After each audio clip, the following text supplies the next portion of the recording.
Eccoci con Giovanni Vanza, allora neo direttore della scuola arbitri regionale del Veneto. Quali saranno le novità di questa scuola? Ma le novità sostanzialmente dobbiamo mantenere quello che abbiamo creato, perché la formazione e la qualificazione è fondamentale nel momento in cui dura nel tempo e promuove sicuramente qualità e si rinnova questa qualità attraverso l'esperienza che accumuliamo per raggiungere gli stessi obiettivi, ma magari con metodi e metodologie un attimino diverse e più performanti.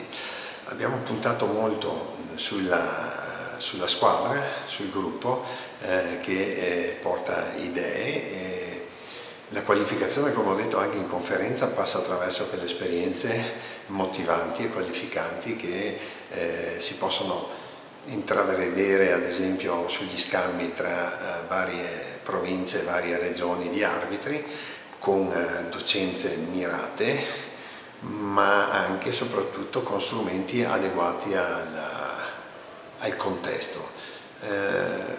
In questo preciso istante sto pensando ad esempio all'uso del video, che deve essere fatto in funzione del ruolo di appartenenza dell'arbitro e quindi attraverso la visione dei suoi comportamenti o dei comportamenti dei suoi colleghi analizzare in senso critico-costruttivo quello che non funziona e che potrebbe essere migliorato e potenziato direttamente anche da loro stessi senza un intervento esterno di una persona. Quindi noi abbiamo della tecnologia che dobbiamo imparare a utilizzare in maniera specifica per migliorare le nostre prestazioni. Noi attraverso la scuola faremo un'azione di istruzione sotto questo punto di vista, però poi lasceremo anche molto spazio alle singole persone di utilizzare al meglio queste risorse. Condivisione è stata un po' la parola d'ordine di questa 4 giorni di Miane. Che bilancio trazzi del corso incentivante? Ma sicuramente il corso incentivante ha un grosso pregio. Il pregio di mettere a confronto realtà diverse, culture diverse, arbitrali intendiamo, è sicuramente propositivo e qualificante per chi vi partecipa.